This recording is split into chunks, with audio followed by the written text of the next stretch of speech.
El estudiante de Salamanca de José de Espronceda. Resumen narrativo. Don Félix de Montemar, el libertino de Salamanca. En la ciudad universitaria de Salamanca, en una época en la que las calles empedradas resplandecían bajo el brillo de la luna y los ecos de la vida estudiantil llenaban las tabernas, se alza la figura de Don Félix de Montemar, joven apuesto, de noble linaje, pero marcado por un espíritu altivo y despreocupado. Su fama lo precedía, era conocido tanto por su ingenio y atractivo como por su carácter libertino. Entre los estudiantes y caballeros corrían historias de sus conquistas amorosas, de su destreza en el juego y de su irreverencia hacia cualquier forma de autoridad moral. Don Félix parecía vivir ajeno a toda consecuencia. En sus labios se dibujaba siempre una sonrisa burlona, y sus ojos brillaban con un fulgor que combinaba arrogancia y osadía. Para él, las mujeres eran un entretenimiento pasajero, las promesas, simples palabras sin peso, y la honra, un concepto vacío frente al placer inmediato. Muchos lo admiraban con envidia, otros lo repudiaban en silencio, pero todos lo temían en algún grado, pues su carácter era tan arrogante como implacable. En ese ambiente de desenfreno, aparece Elvira, una joven de alma inocente, pura, entregada con devoción a aquel que había conquistado su corazón. Don Félix había cortejado a la muchacha con palabras dulces y gestos de aparente ternura, y Elvira, cegada por el amor, cayó en sus redes. Para ella, aquel estudiante era un caballero digno de entrega, y se abandonó por completo a su promesa de amor eterno. No obstante, Don Félix, fiel a su naturaleza voluble, pronto perdió el interés. Lo que había comenzado con susurros apasionados y juramentos enardecidos se tornó en frialdad y desprecio. La historia de esta ruptura circuló entre las calles de Salamanca. Elvira, deshonrada, quedó presa de un sufrimiento insoportable. Su casa, antes refugio de calma, se convirtió en cárcel de tormento. Su espíritu se consumía en lágrimas, y su cuerpo se debilitaba día tras día, víctima de la traición de aquel hombre que nunca conoció la fidelidad. Don Félix, por su parte, seguía su vida sin remordimiento, como si la ruina de Elvira fuese apenas un episodio más en su interminable colección de conquistas. Pero en el destino de Don Félix se avecinaba una sombra. La tragedia que había desencadenado no quedaría sin eco.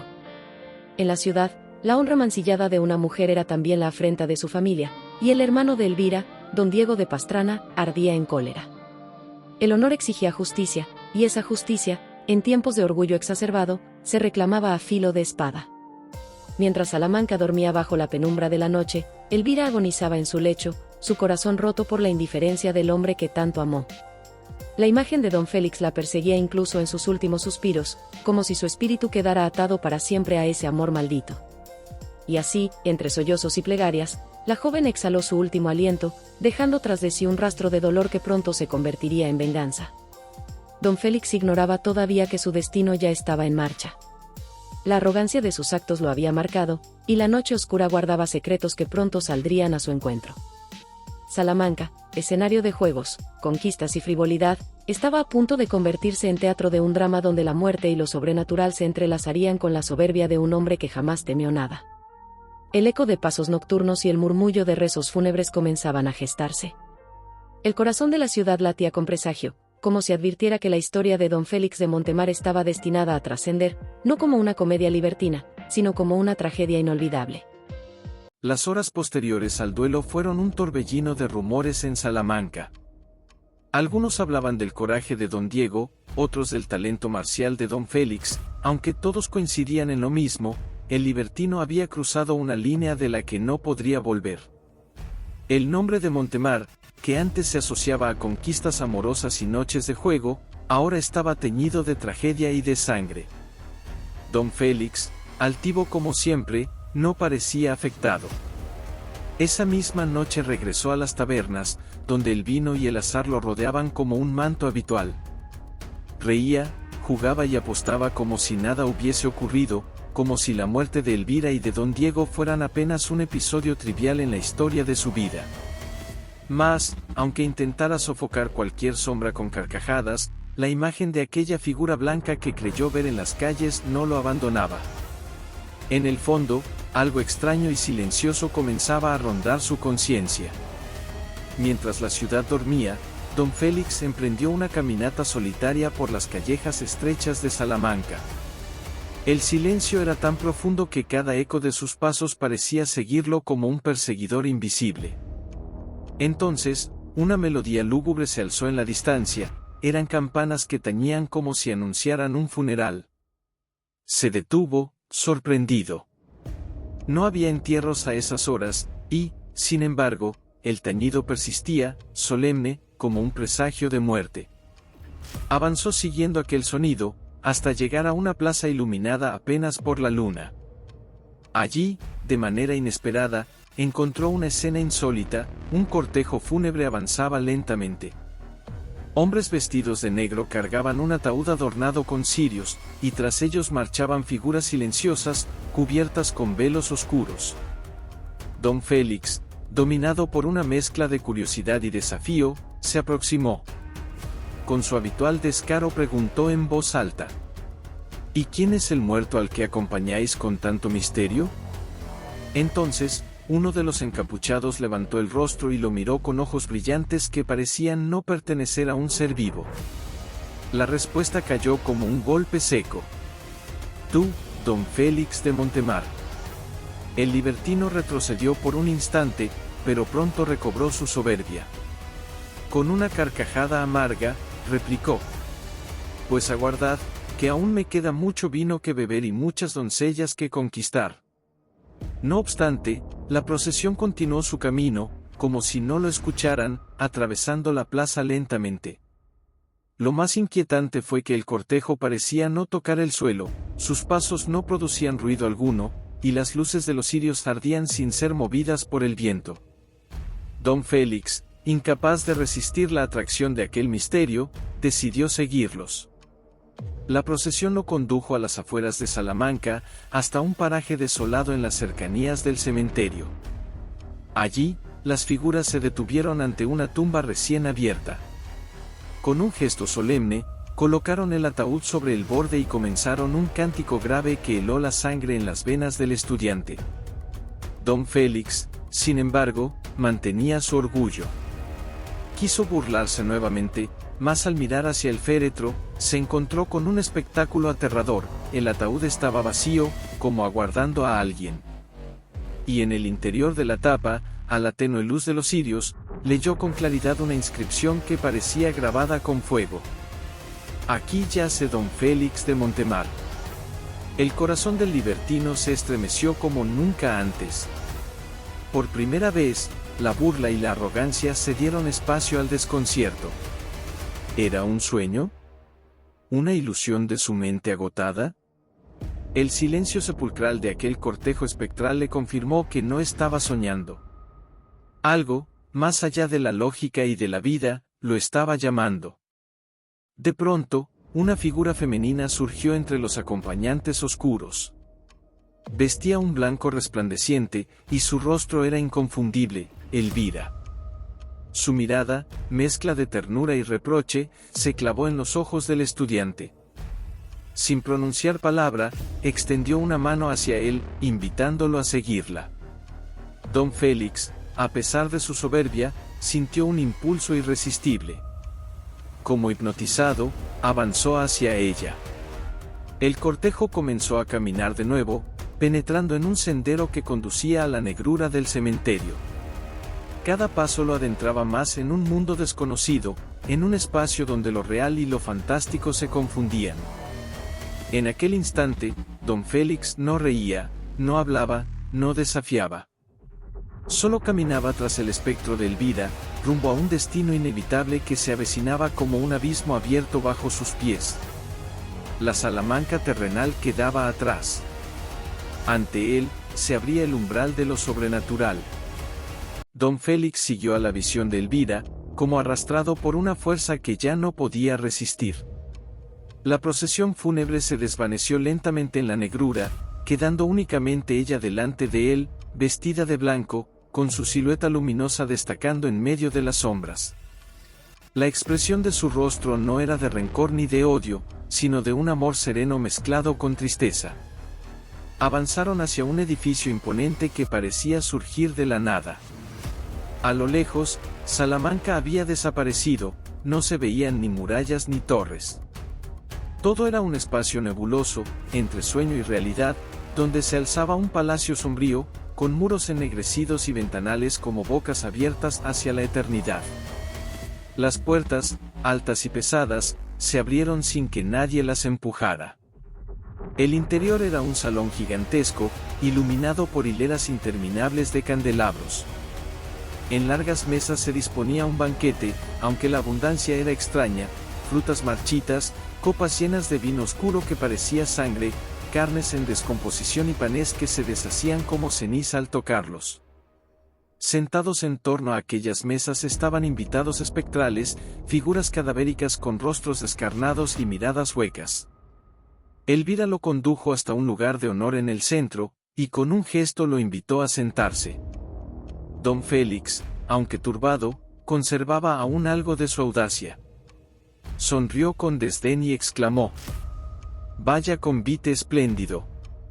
Brindo por vos, sombras que venís a festejar mi vida».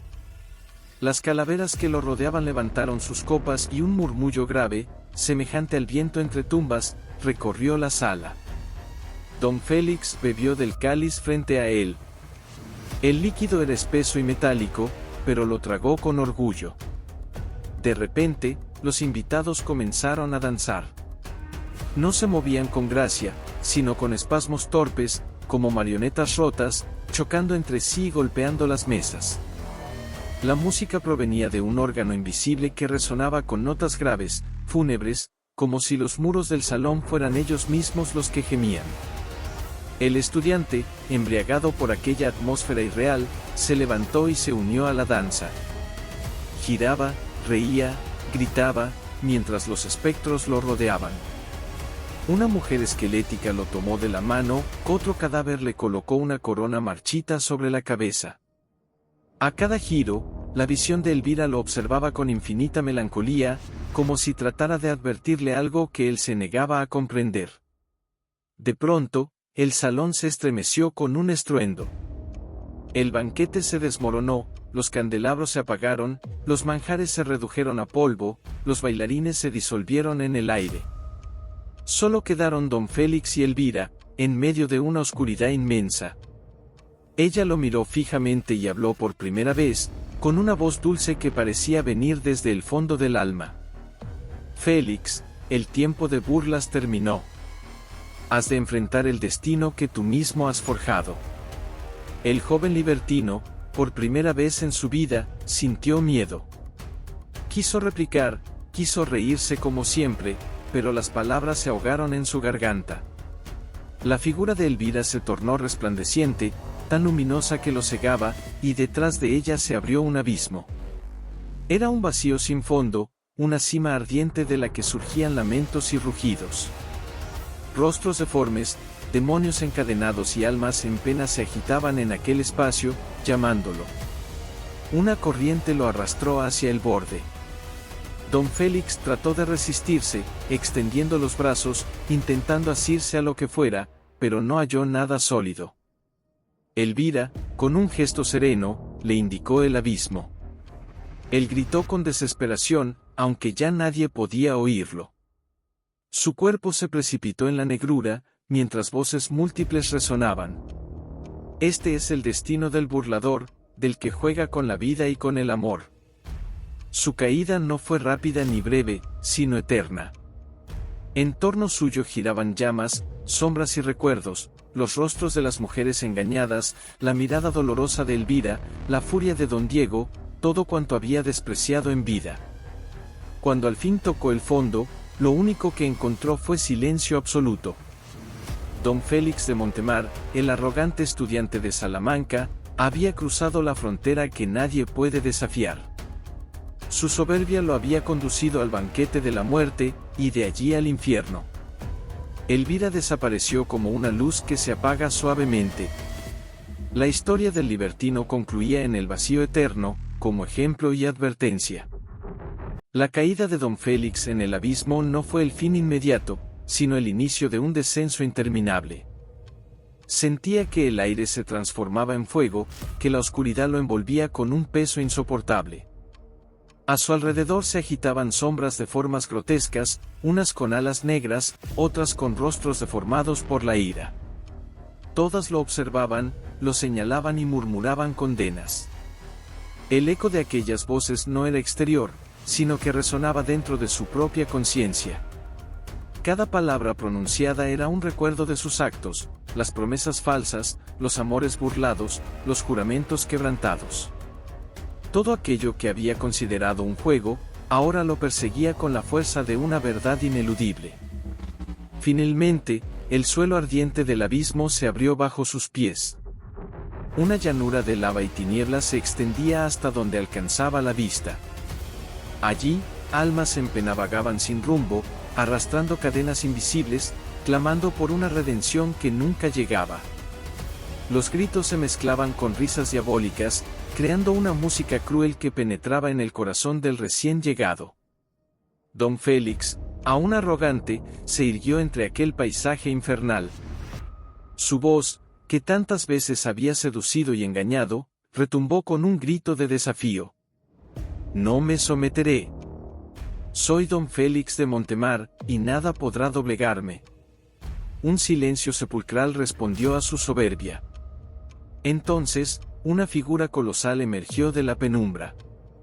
No era un demonio cualquiera, sino una representación de la justicia eterna. Su rostro no mostraba odio ni venganza, sino una severidad imposible de eludir. Extendió un brazo y señaló al joven. En ese instante, el burlador sintió que todo su valor se quebraba. Las llamas se alzaron en torno a él, formando un círculo ardiente del cual no podía escapar. El calor lo consumía, aunque su cuerpo no se reducía a cenizas, el tormento consistía en arder sin fin, en sufrir sin llegar jamás a morir. De entre las sombras apareció de nuevo la visión de Elvira. No era ya un espectro doliente, sino una figura serena, iluminada, casi celestial. Su mirada no expresaba rencor, sino una compasión profunda. Don Félix intentó acercarse, llamarla con desesperación, mas una barrera invisible lo separaba de ella. Elvira habló con voz clara, como si viniera de un lugar distinto al de aquel infierno. Te ofrecí amor sincero, y lo desechaste. Te ofrecí perdón, y lo rechazaste. Ahora enfrentas la verdad que tú mismo escogiste. El joven, que tantas veces había despreciado lágrimas y súplicas, sintió por primera vez el peso del arrepentimiento. Extendió los brazos, suplicando, pero sus palabras se perdieron entre los gritos de las almas condenadas. Elvira desapareció lentamente, ascendiendo hacia la luz, mientras él permanecía hundido en la oscuridad. El tormento no era solo físico, sino espiritual. Lo que más lo desgarraba era comprender que ya no tenía dominio alguno sobre su destino. La libertad que había defendido con arrogancia se había convertido en cadenas perpetuas. Nadie lo admiraba, nadie lo temía, nadie lo amaba. Solo quedaba el eco de su propia soberbia. Mientras tanto, en el mundo de los vivos, Salamanca continuaba con su vida cotidiana. Los estudiantes llenaban las calles con sus canciones, los templos repicaban las campanas, y los amantes buscaban las sombras para entregarse a juramentos. Nadie recordaba al estudiante burlador, excepto en los susurros de la leyenda que poco a poco empezaba a crecer. En tabernas y plazas, los ancianos contaban la historia del joven apuesto y altivo que había despreciado el amor y la fe, y que en una noche de espectros había sido llevado a su destino eterno. La narración servía como advertencia a los nuevos libertinos, recordándoles que la burla del honor y la inocencia podía tener un precio demasiado alto. Así, Don Félix de Montemar no tuvo tumba ni epitafio. Su memoria se convirtió en ejemplo de condena, su figura en mito de advertencia. La ciudad que lo había visto reír y engañar, ahora lo recordaba con temor y respeto. En lo más profundo del abismo, su voz todavía resonaba, clamando entre las sombras. Soy Don Félix de Montemar. Pero ya nadie lo escuchaba, salvo los condenados que, como él, ardían en el fuego eterno. La obra concluía mostrando la inevitable justicia del destino, el poder de la soberbia es limitado, y el amor y la verdad, aunque rechazados, terminan imponiéndose más allá de la vida.